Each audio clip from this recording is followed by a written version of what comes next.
The Junction, Ewagidwa. Malaika Institute. We teach people how to work. Registration is in progress. Call us or 0776 132232 or 0712 587 603. Visit us on the web at www.malaikainstitute.com or Facebook at Malaika Institute. Good evening to kwaniriza nnyo ku Junction ogambo kyeyo gy'oli gyesinzidde okuba ng'otulaba. I hope you're doing well. Era nga buli kimu kyonna kyonna kikutambulira bulungi. Auntie Sumakola unpaving the nitty-gritties, the things that need to be talked about. Our topic of discussion olunaku olwaleero twebuuza, what makes you attractive? What makes you irresistible? Kiki ky'olina mu ggwe that would attract someone? Teweerabira that Junction ekutusibwako Malaika Institute. It's an institute that erina courses ze weetaaga n'ovaayo nga oli hands-on, oli job creator, towonabona na kunoonya mulimu, wabula nga oli ready to work and also employ others. Balina catering, balina cosmetology, that is where they teach you doing hair, nails, all those beauty things, or massaging out here. Do you want to be a masseuse? Have you thought about it? Has it been your dream job? Oyagala kufumba kuyiga kola cakes and so many other courses. So go over to Malaika Institute to get to know more, or give them a call on 0776 13 22 32 or 0758 13 22 32. But welcome to the show. Mugama mtiabe mikwano. What makes you attractive? You look good, girls. Thank you. You look amazing Really, as well. Your husbands are doing it. They're doing exactly what they are supposed to do to make you look glamorous. Twebaza mukama. Omwami yenna atasobola kulabirira mukyala. Abantu okusobola okumulaba okumusimba. Kubanga kitibwa ky'omwami yendabika y'omukyala. Era kirungi anti era nkusaba ne effort yaffe oje appreciate. Naye namwe mbebaza. Omusajja asobola okuwa sente. Thank you very much. N'akuwa buli kimu. Tomanyi byaggula. Totegera saluni ki yagendamo, enviri totegera zirondolamu, ate wa malayika togenda yoyiga okwekolako okwetereza, kwegamba n'obeerawo nga gwe titukutegera. Ate bw'oba tosobola byekolera, funa abantu abasobola okuyambako, nti olaba shepu y'omutwe yeeno tusobola exactly. Oba face eyo giraba ate lipstick owa red ennyo teyeetaagisa kendeezaako. Kwegamba omuntu n'oba nga weekolamu omulimu, nti kigatte ekyo kiteekemu osobole okuwooma. Kwegamba bambi n'abakulaba nabo ne bawuliranga ddala. Yes, gye bali bangi nnyo. Ng'era bw'olaba nti abaami bangi nnyo betugezaako okuyonja naye nga bo baagaana. Nga tebaagala. Nga tebaagala ganze nze bw'obajja mu bulamu bwange n'onkyusakyusa kati onyambaza amatayi nze by'amatayi saabimanyira. Ensonyi azifuula busungu. N'omutunuulira teri muntu mukulu ayagala omugamba nti totuukiridde, toli muyonjo, weetaaga okutereezaamu kino na kino. Kati omuntu eyamanyira okuba ng'awulirako criticism takifunamu buzibu. Kati nsobola ogamba Pavin akateteeyi tekakunyumidde, wandikyusiza mbotiboti because ali okay n'okuba ng'awulirako opinions z'abantu abalala tayinza goyinga defensive oba n'agamba nti ampala naakola ki. Kati wabawo omuntu nga ye yakula amanyi balina muwaana buwaanyi, amanyi kyakola kyekyo, amanyi okwambala, amanyi. So that perfect person wogeza n'omulaga nti waliwo kapaati akatali perfect akamisinga anyiga bunyiizi. Naye ate kaakati n'approach emataringa.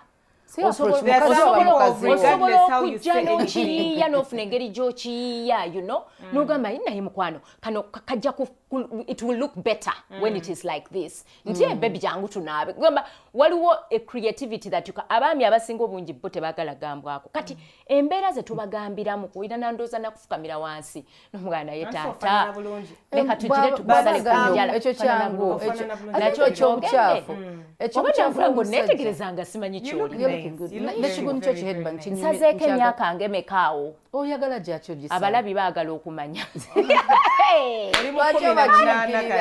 Nze sikyayagala nakwogera myaka first born wange gy'alina abantu batandika okubala abalaka kati waba yaliwo ati kakati waba ali ku kino kati waba badange kambanyumizeeyo kyenayiseemu emabega week kyempiseemu weekend awo awona before today nga munange omusajja ava eri n'omukazi. Musajja ki? Musajja just omusajja. Omusajja random man. A random person nga ava eri bw'ava side esijja kwogera kifo. Kale masuulita eyo bwe batyo ng'agenda ku poliisi ekawempe. Wangi maama. Nti ye taata wange. Ne ssenga wange. Nga taata bulijjo wano twogera nti twamuziika. taata yawumula sinti twogera kitufu ng'avaayo mutaata wange n'omukazi nti senga wange ne muganda wange mbwera ebintu bye tukola byonna tebiriiyo nga taata abiganye kati wulira era ayagala poliisi emutuuse mbu mami yagaana omulaba era Jesus ebintu bingi ne bannaye mukama alyokanga n'akusitula n'ofuna kuba kwesibako kati laba bwasanga alina erinnya ly'olugave yesimwogere something mbusenga wange kati okumanya story enyuma nnyo n'abasirikale baginyinya because bankubira basenga bange bonna bafudde. My dad was the last yali last born waabwe, then basenga babakulu abaali baganda babakulu ababiri nabo bapasinga on. So nga avuddeyo agamba nti amanyinya abasirikale nga bamugamba omumanyi ng'ayogera bena nga bwomanyi of course ku media tubyogera nti mami wabeera otera okwogera nti jjajjawe nankulabye kati omuntu navayo n'agamba nti so information nagimanyi kagamba n'okunoonyereza ng'anoonyereza ekyamazeeko pulani ekyanseseza ng'abagamba nti omusajja gwe nina ye tamukola ki tamumanyi era ye si musajja wange n'agamba nagenda n'enkyala ne mutwalira omusajja mbuuza musajja ki Jose Chameleone wangi Jose Chameleone nankyawa era ekyamunkyaya kubanga nkolagana ne Bebe Cool naye abo balina okwegamba balamu bulungi kakati ate ono omukyala wa Jose lwaki baagala otuleeegyo twali masuuliita ne tukyala songa lesa senga omutuufu eyewagomesa entuufu gwe twali tulina ogiwa Jose Chameleone omulamba n'atwala gwe omulamba ensi n'etamanya mbu olaba nesinga byaliwo mu 1900 era bandi banoonyeza mbu nina n'omwana of course nkyogera nagamba naye Chameleone si taata we nazala musajja bamuyita Opolot something abaffe omwana ffe nga tafaanana Opolo si mwana wa oba ne bwaba bafaanana whatever nga bankubira nga baŋŋamba wano waliwo case tukuyita konze ndi busy kambaweereze my brother nsindikayo nanyini field nabasindikira nanyini ate wakakola eryo lyetaaga kubaggulira eddamba nakuba omusajja ebifaananyi nabimpeza nimwe simulabanga nako simumanya kati waliwo abasirikale abamu ne bagamba asobola omwegaana nga ye taata we okuba malakasiddiiki mwagala mawulire oba tubateekere ddala mu mawulire bwe mba mwagala mawulire ekisooke nagamba mutebigenda ne camera soul wagembe baba bagala live tubakube live babyogere then ekirala bwaba taata wange ababulire kyayagala muwe ayagala nyanjule ayagala sukaali ayagala kinki muwe anti kati ebya sukaali bikyali awo mbadde njagala kusinkana omwami ono oyo omwami kati wemba gwe ngenda ofumbirwa yeetaaga musinkane batuule boogere taata neki ne muko tubbi banoonya edda okusisinkana omwami namwadde appointment tojjukira oli gwe naggamba nga yaleese brother we musawo emulago naffe tuli basawo mugambe oyo munno nti oyo omwami gwalina si yewuwe ono brother wange ali wano akebera omusaayi yewuwe saabikugamba yebyo ebintu omukazi ankubira essimu buli lukedde munno mugambe munno njagala mutaasa tewamugamba omwami waali katonda bwe yamulaze yono dokita anange. So Makula, what makes you attractive, irresistible? I think it's God's favor upon That's someone's very important. life. Nti waliwo omuntu pavi nyinza okuba sikwagala tekitegeeza nti abalala bonna toba attracting.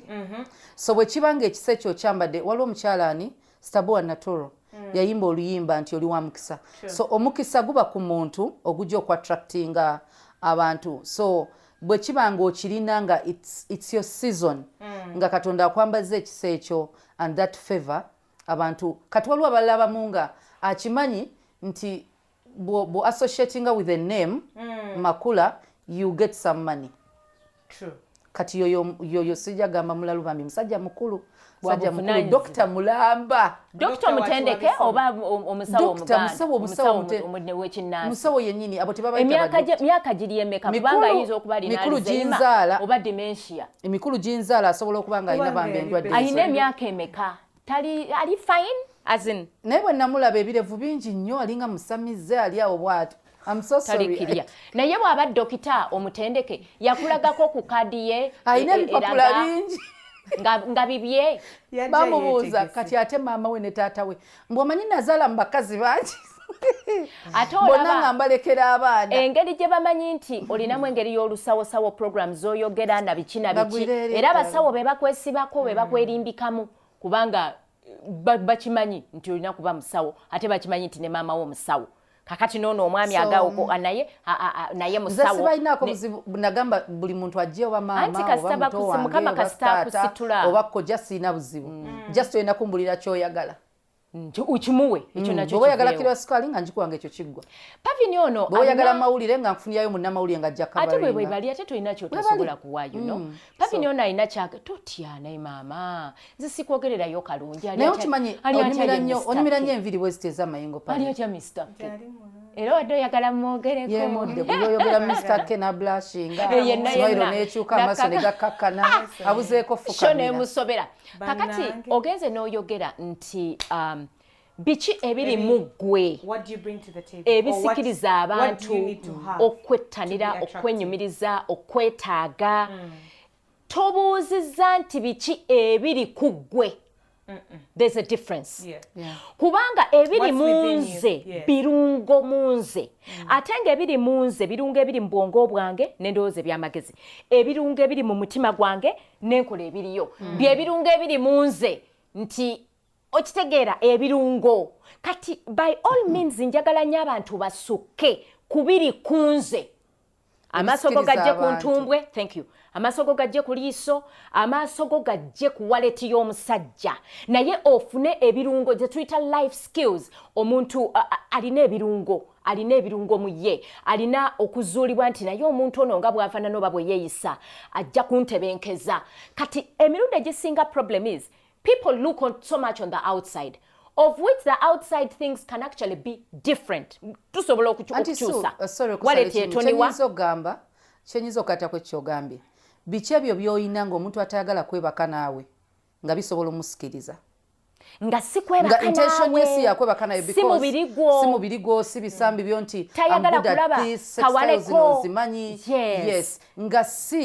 Nga bw'aba nnyazaalawo bw'aba mulamuwo nga sibbaawo kubanga bba wayinza okubanga yes mu buliri omusanyusa naye bw'osukka bbaawo kisukka mu buliri what else can you offer to the world nti abawala oba abakyala abali mu nsi eyo abawangalira gye muwangaalidde omusajja ono bw'aba yaakakukwana kirungi nnyo otegeera kutegeredde ebbanga ki gwe bw'ojja n'onkwana ng'olabye entumbo yange enyirira ng'osobola ogirabamu ng'eringa ndabirwamu nga gwe kyolabye sibbanga ly'otegeeredde.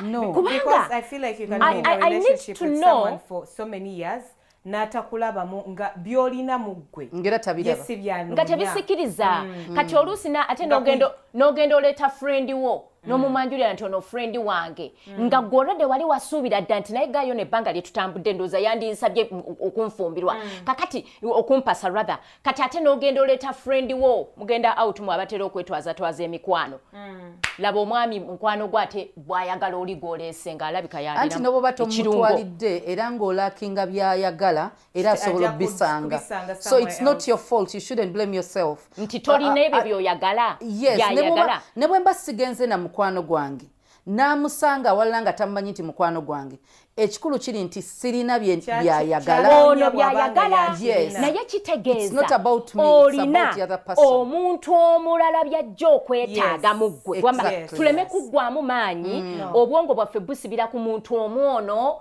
yesu akuntumye era yeggwe olw'okuba olina ky'omulabyeko njagala tutegere nti buli omu alina ebisaanyizo ebigwanidde oyo abigwanira ayinza okuba tannajja ng'akyali US ali UK oba ali eri nakasongola ng'essaawa yonna bw'atonnya n'akugwako mukama asobola obbasisinkanya mwattu ate n'alaba abalala be babadde tebalaba.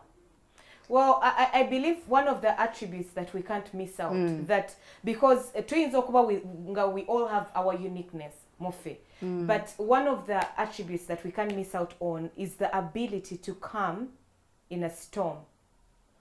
Obukkakkamu mu muyaga. Yes. If you can be my peace of mind, ngamanyiti, it usually happens around grief. Nti waliwo wensobola okujja negamba oh hi Makula I'm suffering bichi nekukubira hi Auntie Sue I'm suffering then waliwo omuntu n'olaba n'ogamba hi Pavin even just that you break down because now you've gotten otuse kwa kukabirako otuse ku muntu gw'olowooza nti ne bwe nnaaba sikunnyonnyodde okitegeera ojja kitegeera oba that you are my person enough for me to cry with you. Do you get where I'm coming from? Exactly. Of ngoli muntu we oba onfuna nga muri chemistry etambula ekirungo ekiri you are there calmness in a storm and we have that in so many people. Some people are blessed to have that in so many people. But I feel like those are the unique few that we usually hang on. Ne bakubuuza nti omuntu oyo omwagalako ki? Ningo mwami agenda bamuvumye bamunyombeseza boda bagikutte ebipapula tabirina biki atukebwa ko omukyala mugambe kulikayo mwami akakane yerabire boda gye batutte yerabire ebizibu byonna byayiseemu and that ability to calm someone in a storm oba muntu we oba okitegeera kuwulira muli otujjira muli munda wembanga siri muntu wo ne bwe nagezaako ng'ebigambo byenkugamba birimu amagezi oshegera you won't get it kati it will not sink omuntu ayinza okujja n'omugamba pav biki nenjogera points zange nenzogera Makula naje nagamba naye kakati omanyi bwe yeewoomye yeewoomeza ddala oyo nagamba wamma Makula I'm like yeah I said that yes exactly I'm like, oh my goodness thank you very much you get thank you very much it's affiliated with nga oyo muntu wo omufuna era mwetegeera. Pavin, is there a possibility that that particular person you are seeing yourself in them? It's like they have qualities that you feel flow in with that you. Particular quality. Is that what they call chemistry, or it goes beyond that? I don't even think it's chemistry. I feel like it's finding identifying yourself in another person. A certain kind of connection with a person. That I know they won't judge me, or I feel understood by them, or I understand them, or I understand their point of view and where they're coming from. There's a time I had something I was going through, and I was supposed to have an operation. This is even before I got married. Yeah. So, mangu board and SJ wa pastor. He didn't say so much. That restaurant, what was it called? Shama. Hallelujah. You know, just that nadayo ngantambula nga I've relaxed. I need you to know that nali nkubidde abantu onze banange panicking teri muntu wa panicking akampala ngaze you cannot compare. Like I'm those people I panic. So obera ko no muntu nomanya ati nti bona gamba daddy I'm not feeling okay. I know he's going to take it serious. He's going to pray. If you go to your pastor, like that is a calmness you can find. That's why nagambye so chief nambantu banji. It doesn't even have to be particularly like in a spouse or a boyfriend. A calmness can be nga omuntu agenda ku reaching out on social media. Ogambe Pavin, you don't know me, I don't know you, but I feel like if we talked about this, I would feel better. That is a calmness that they feel like I can't find in my singer, I can't find in my parents. I feel like my friends would judge me, but if I had what you have to say about this. So what my point was, there's some general things that have to be ticked off on a list. Nti bw'osisinkana omukyala ng'akuwummuza oba omwami nga akuwa a sense of security and calmness in a storm. I feel like that's important. Naye ate one thing we also need to understand, to some people it's next to automatic. Ng'omukazi teyetaaga na kwogera bingi, but their presence alone settles you. Exactly. N'atabako na kyayogera. Kati ate neebaayo abamu nga olina ebigambo by'oyogera ebimuwa that sense of security.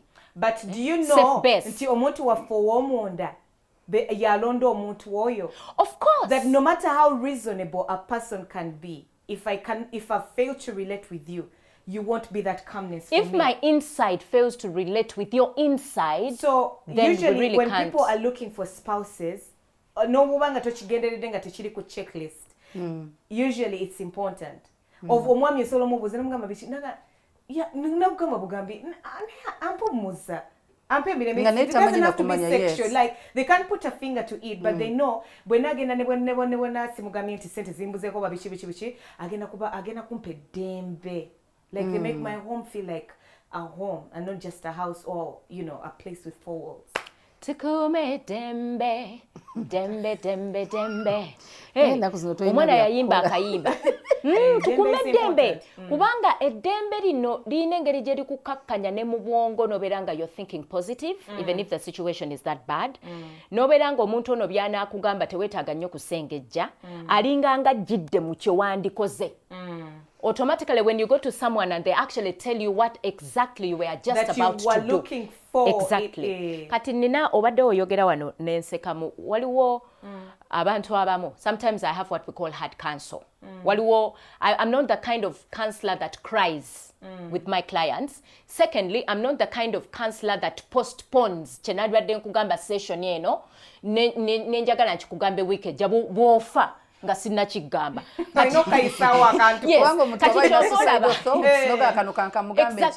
Abagenda kufa kubanga oyagala okwaccumulatinga sente. Kati usually rarely does someone come back to me for a second session. Because byonna bimaze.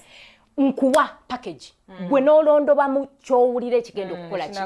And that's me. I am not mean with my counsel and advice. Naye nsanze nnyo abantu bangi abangamba bannange kale bulijjo nnoonya omuntu aŋŋamba nti naye mukwano wano wakoze ensobi nga mpulira nga mmunoonya nga njaya n'okunu bannanga nti so ntaasizza onnyambye kati n'emmere nja kulya naye ng'ate obadde olabanga n'omala n'omugaa naye munaye bw'oba olabanga ninga akunyigirizza ennyo bambi nsaba kunsonyiwa naye ng'ate ge mazima amazima gali kufuula ow'eddembe kuba there is no other way I can put this you know that can help you. Yes, it's the truth, so it's entirely up to you to work things out oba sigala mu mbeera eyo gy'okola ki gy'oyagala. So nga baŋŋamba nti bannange nze bulijjo nno naye nga gw'obadde owulira nga oba mpiseewo nnyo oba nkandudde nnyo naga bannange nze tomanyi ky'onkoledde. I've been waiting for that. Let me rectify it. Mami wange bali mukunzanyira kuzanyisa. Calmness in a storm varies. Thank you very much. Awo mbadde njagala ogende. There is tough calmness whereby nti anti twagenda kugamba naye pavin nobera nga you're rolling your eyes but obiwulidde okitegeera then you go to makula naye nakugamba ebintu bye mu buwomereza obuyitirivu but at the end of the day you pick the point then ogenda n'ofuna pavin agenda okusekerera kugamba you know what babe like makula takutabukirangako. No. Makula alina no, she gives me good counsel. Oluusi abeera what can I say, tough counsel, tough love. Ayinza okubeera very calm naye ng'ebigambo byaleeta wantabukira I'm so angry, but I listened. Meanwhile, I didn't go through which is a good thing. Yes. Everybody can package it the best way possible. That's what I want to tell people, that if you want to be his calmness or her calmness, you need to know what they want.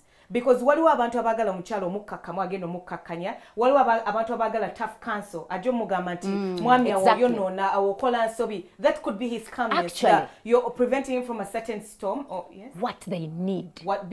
Be the calmness that they need. Exactly. Because if you're dating and you're hopeful for marriage, you should know what the kind of person that person is. Nti if she's saying this, no manya kakati makula, this and this would work. Sure. Waliwo omuntu abamu nga bw'ogamba nti waliwo omuntu nga ye ayagala just listen toyogera kintu kyonna kyonna and that's enough for them. Ayagala just to know. They must have played all the scenarios. So nomugamba, you know what you just we fixing ng'abakyala baganda we fixing agamanyi agamatoke ge bateeka ku side nomugamba you fix your point and you know this person is intelligent enough to figure it out. But usually one thing that I've dealt a lot with premarital counsel and of course marriage counsel. Kati bali bwe bajja nga baafumbiriganwa naye nga bali mu ntalo emirundi egisinga manyo babuza ekibuuzo mwasisinkana mutya era circumstances ki ezabasisinkanya. Emirundi egisinga omuntu akugamba nti omuntu oyo yampola sente n'entandika business nga ye yensonga lwaki yamwagala n'amufumbirwa. Thank you very much. Omulala n'agamba relationship etandika olwa landlord and tenant.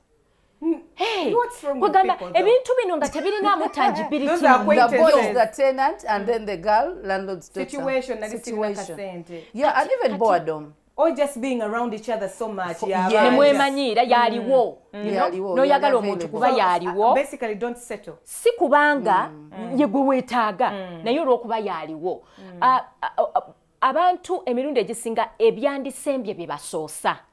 Abantu basooka nnyo bulangiti n'azuula ekya bulangiti aniguusa atya kati ate ne yeerabira bino omuntu asoma ddiini ki omuntu yasoma kwenkanawa omuntu abamuzaala be baani omuntu ono yasoma mu masomero ki kubanga bino byonna ebintu bye yakulirawa mu maka kikaaki byonna nga bwe ŋŋenze mbimenya ate bituteekamu ebirungo biri abantu bye banoonya mu ffe. Because people never even want to know omuntu akola biki akola mulimu ki ojja kwesanga nga omuntu gw'oteetinze omwami nga akola mu ggwanika sinti eggwanika bbi naye ng'omutima gwe gwakaluba ng'ayinza okuba sigwe nga omutima gwe gwali gulina okukaluba olw'omulimu gwakola ki gwakola kati ate nga gw'oyinza okuba toyagala muntu oyo eyakanula amaaso nga n'okuyingira mu miramba alina kumala na kunywa njaga naye afuna obugumu obwo naye nga ate si kye weetaaga kati abantu abasinga obungi tebanoonyereza buziba tebasukka ku wallet tebasukka ku kabina kulaba muntu ono naye yasoma kukomawa kubanga n'okusoma nakwo kukulu dho ate si kwe kwenkomeredde kati wojja yasomera mu masomero ki okwegendereza baani be twattractinga nakyo kikulu nnyo kubanga oyinza olowooza nti oli mulungi nnyo naye nga obubi bwo bwe busika abantu abo nti kankugereze bwe busika abantu abo bakole naawe ebibi kankugereze sikola naawe ebibi kankugereze anti so osobola osanga enjuki ku kimuli nga nnyingi then n'osanga n'enso abantu bano bwe attractinga kikulu nnyo bw'osanga enjuki nga ziri ku kimuli ekyo kirungi bw'osanga ensowera weziri nga nnyingi waliwo obubi obuliwo so olina okwegendeza kikyo attractinze. There are women who attract many men because basiru, they are easy to manipulate, they are easy to play with. Nga omukazi ali proud amanyi kyali tagenda ku attractinga mu men kubanga society gyali mbwebe erimu abasajja nga basiru omuwala ono ali proud ayinza olowooza adibye naye nga tadibye abantu bayinosikiriza si beebo ne wabawo n'omuwala ddofe gwe bayita ddofe naye nga in actual sense no nga ddofe byaddala nga buli ye muwala omusiru nga buli amukwana asobola okukkiriza oyo asobola okuattractinga buli nsowera. Okyali ku junction tukyagendera ddala mu maaso era nga twebuuza what makes you attractive irresistible. Take it to our Facebook page and let us know about.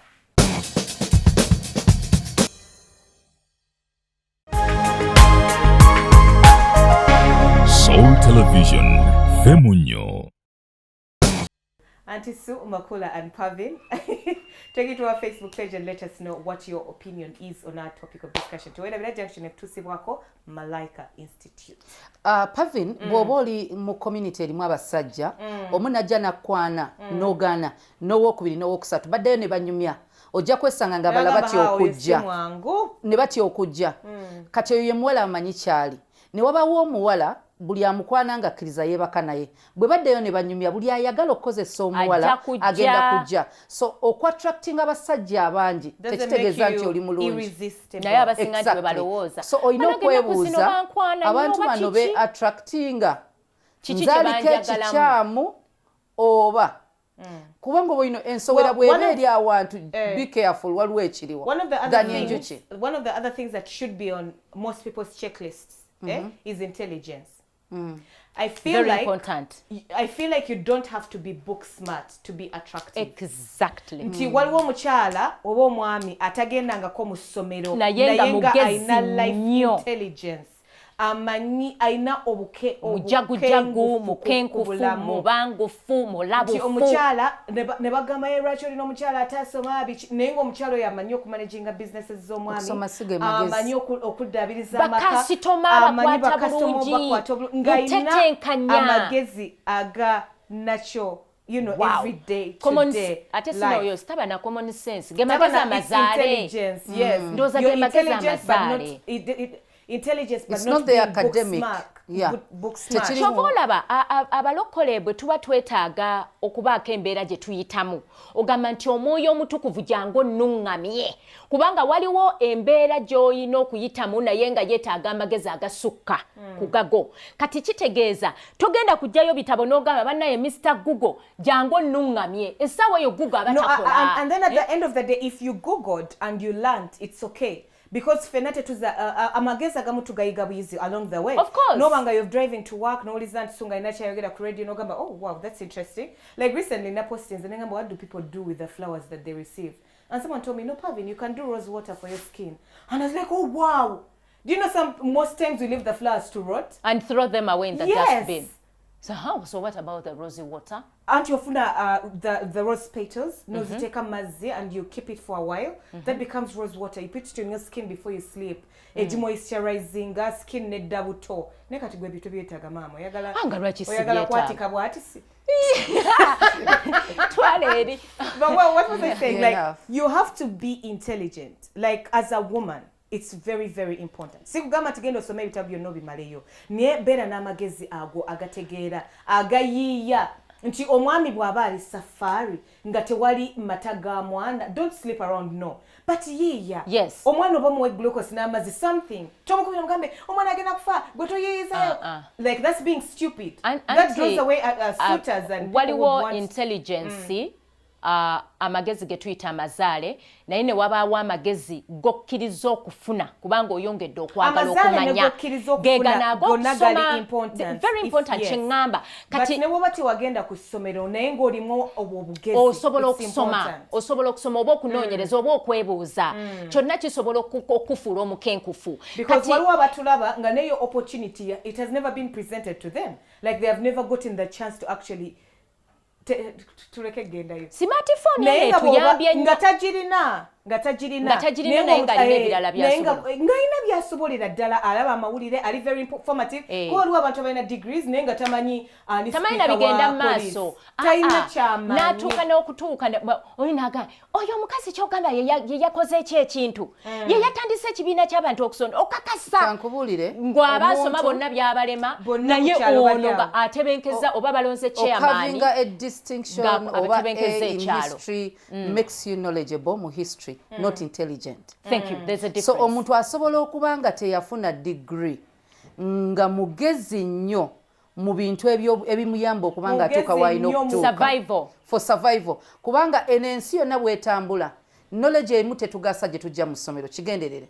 Naye amagezi gano g'olina Katonda g'omusabye n'akuwa gali important nnyo. Kyangu nnyo okusanga omusajja kale omukazi kanzire ku bakazi kyangu nnyo osanga omukazi n'alekawo omusajja owa masters degree n'ayagala omulenzi gw'onyoma gw'ogamba nti owa booda yamwagaddeko ki nga musajja mugezi just tanafuna opportunities zimulinza gwe eyasoma. He must be promising though, don't be those people who just ngali promising. So ogenda kusanga ng'omuntu ono gwe tugambe yasoma muntu wa office kyokka kyasobola okukola just on a desk. Na wisdom ng'asobola okukola ebintu ebirala. Another point before I forget, it's very, very, very, very, very, very important to get a God-fearing person and not a church goer.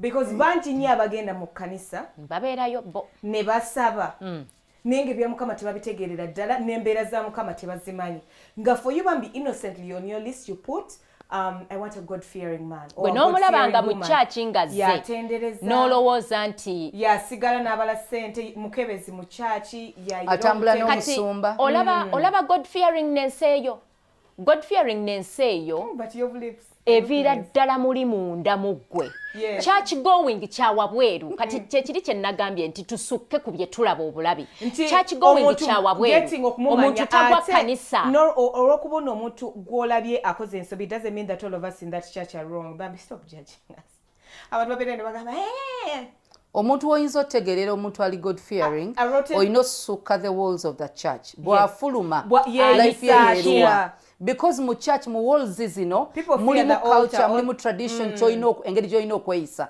nti mu church tugenda kugamba toyambala boti toyogera boti tokola there is a tradition and a culture in church but outside church ye ngabo nogamba nti kati embwanyi sumuludde are they Christ like afuluma ne Yesu we do they have a relationship with God nti ne bwafuluma church asigala ye muntu gwe walabye eno mu church ekiriyo abantu bajjayo banje tulina omuntu ajja nga agamba kangendeko mu church ndabo babikola so ogenda musanga nga ze mu church waliwo abajja mu church okunoonya bibbebi ebinyirira kyekyo waliwo abantu abagenda mu church nga ye bamugamba mu church wali abawala abalungi abalina empisa naye nga ye talina relationship na Katonda ate nga ye talina mpisa anoonya ow'empisa naye nga ye talina okimanyi nti osobola okuva mu club ng'okooye naye obudde tebunnakya bulungi nogamba kampite wano overnight we bukya then ngende. Now that is a person who has come to church ninga talina nkolagana na Katonda.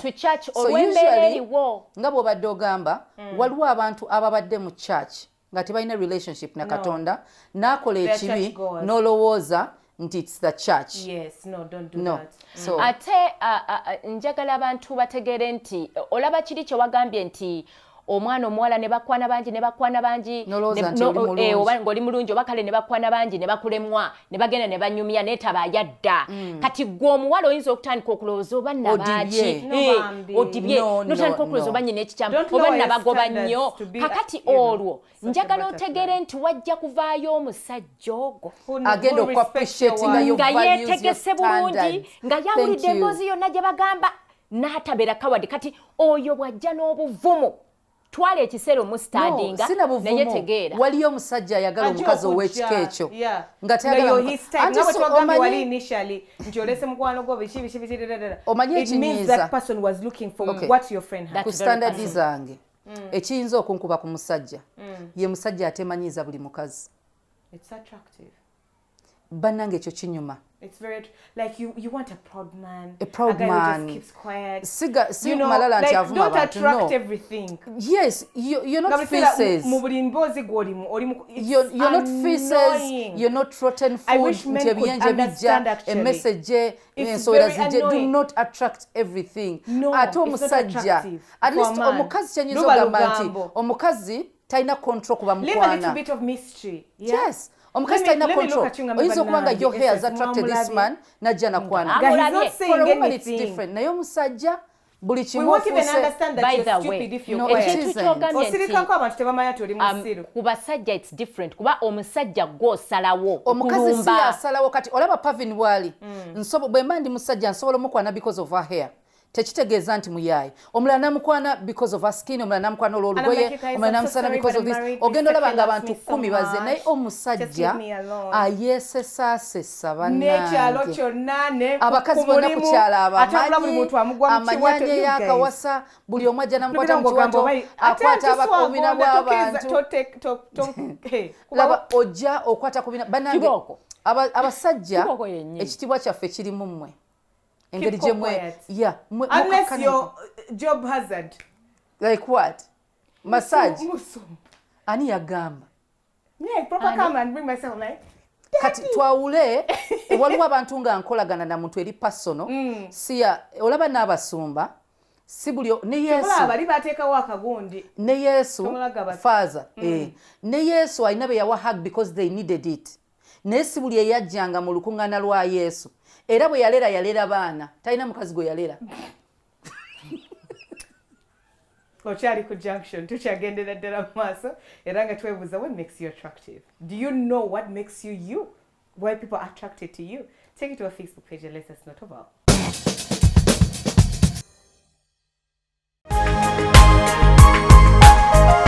Soul Television, Femunyo. Auntie Sumakula and Pavin, and our topic of discussion still, we are wondering what makes you you, or what attracts people to you. Nina point just sagala tuwedavide. Like during courtship, I think one of the things that should be on the list is the person family oriented. Because most cases abachala. Why look at me like that? You really look nice. Thank you, my love. The two of you, you look really great.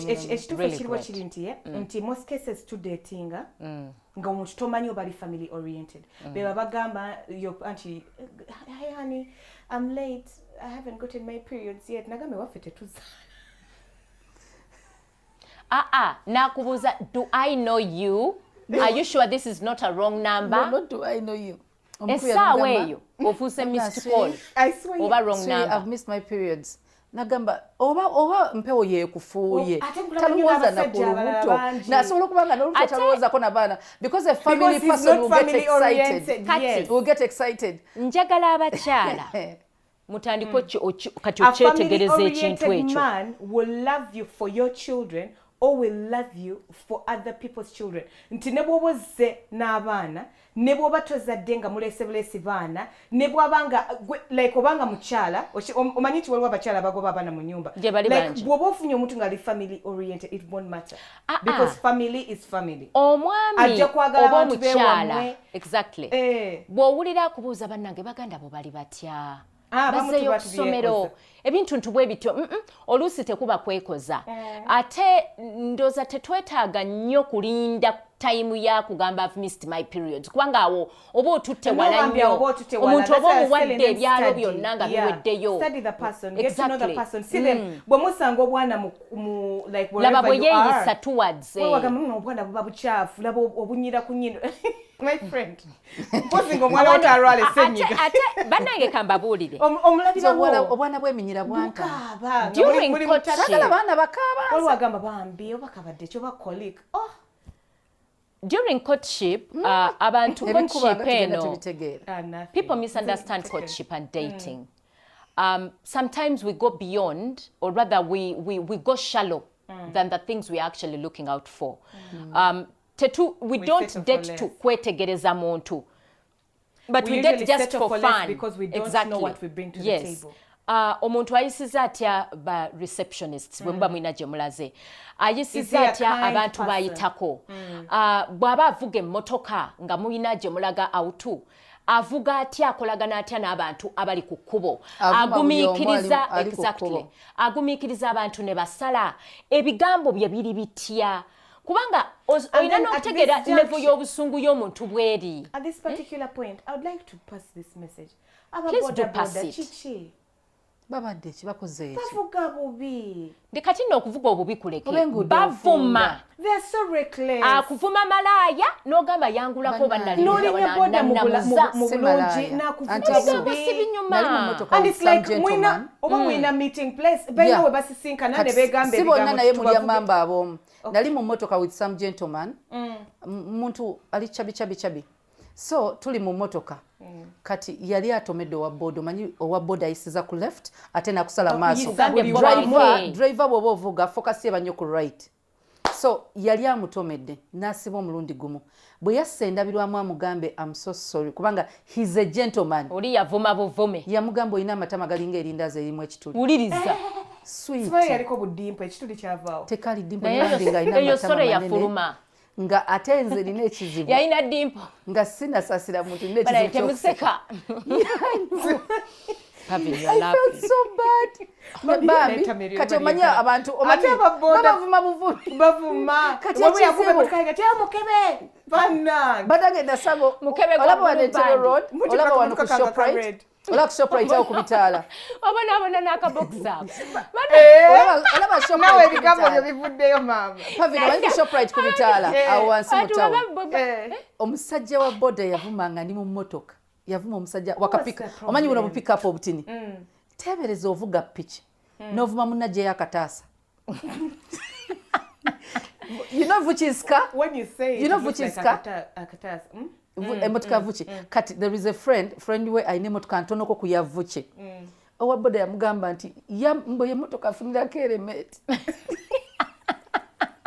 kwagamba izini eyo tukutuku cried. Bambi, no, you don't have to cry by that. That's the thing. Not all of us are strong. I know, but the thing is, omuntu akufunye tomumanyi togenda kuddamu musanga. Muvuga speed. Banange waliwo ebintu ebimuba akuvumye. Kati bambi bwe yankwena Susan ndi wano waboda ngambye nti motoka yange njamba ya parkingirawo omukazi wattu. Nebwa motoka kinangamba eri motoka yange nti kati nemugamba I'm so sorry ne helmet etya nangamba nyamba nyambale helmet ngakavuga I'm sorry God. Bambi But Ali Mujuriziwe, one day when she testified and she would say there was a border guy who told me this. Nagamba abantu daddy wange yakubako omusajja okujajinga emmotoka y'omuntu oba ennyumba y'oba enfaanana ye nga tomanyi oba ewuwe ku kyapa ky'ettaka asitula kalina ggwe gy'otali ne waba tagisitula tonvuma nga Andrew Mwenda atambula n'ekibooko endabiramu yagissanako n'ekibooko That's it. People kambabulira bavuga bubi okay aba boda abamu muli very reckless. Chokovudde waka you have a family mukyala wali mukusabira yo nona sala. Mukimanyi. Oli aba indicating sakugulu bwati. All the body parts be moving. Okuva Pastor Bujingo bwe yatandika okusabira aba boda empisa zakyuka. Sibona. Abaana baavuga bu boda okuva ejjinja okuva embaale nga bazze mu service eyo Pastor Bujingo. Waliwo abatajja.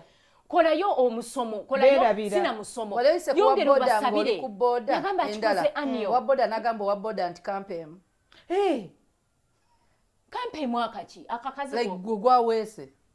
Nga banyumya. Ate nze kambabuulire. Boda yannema okutuula nga nsitamye mu musajja. Boda yannema okutuula nga okugulu okumukulye n'okugulu. Ntandika okulowooza oba abandaba bagamba njubuluza kyekyo. Abantu banange nze ntuula kikazi. Omusajja banange siba boda bokka. Abantu bonna balina okuddamu empisa. I was a bit younger. Boda it's a madness. I was a bit younger. Abantu okutuula ekikazi. Bambi ni mu P7 nga daddy yankute ku mukolo tuyita ku park enkadde twayitikira mu wino gulangoye. Omusajja nga bana bayite emmotoka. Namugamba muzeeyi akaana kato kaleke. My God. Nangamba yimirira uya. Naye nga musajja. That's it. Kyokka abadde bamwaga ne bagamba mukube muzeeyi babanyira nnyo. Namugamba okimanyo yasoka mukwata okimanyo yo mwala wange. Okimanyo wemudde. Yamukuba. So abantu tebalina mpisa oyingira owino olinakusika nakola kyonna ne bakusika mu kitundu ky'omubiri bakisika kati jjukira ennaku zino covid yajja olina okugenda nga weesibye akukutte kaviri n'akasika omulala n'akukola atya n'ogamba bannange omuntu buli muntu azze mu bwino oba mu tawuni gy'alaga amanyiyo n'olaba owa boda okusala ekkubo najja n'akusala mu maaso ogenda akulaba olina akasumuluzo bannange tufune empisa z'omu bantu naye ababoda bambi n'abakozi b'amasannyalaze abo abawanika emiti mumanye ebigambo bye boogererako mbu bwe batabyogererako omuti tegujja kutereera simba omuti guyingize mu kituli obadde ku junction tubaagala nnyo we appreciate you era nga nkugamba nti ku munjo tovaako until next time bye bye. The Junction ewagiddwa Malaika Institute. We teach people how to work. Registration is in progress. Call us or 0776 132232 or 0712 587 603. Visit us on the web at www.malaikainstitute.com or Facebook at Malaika Institute.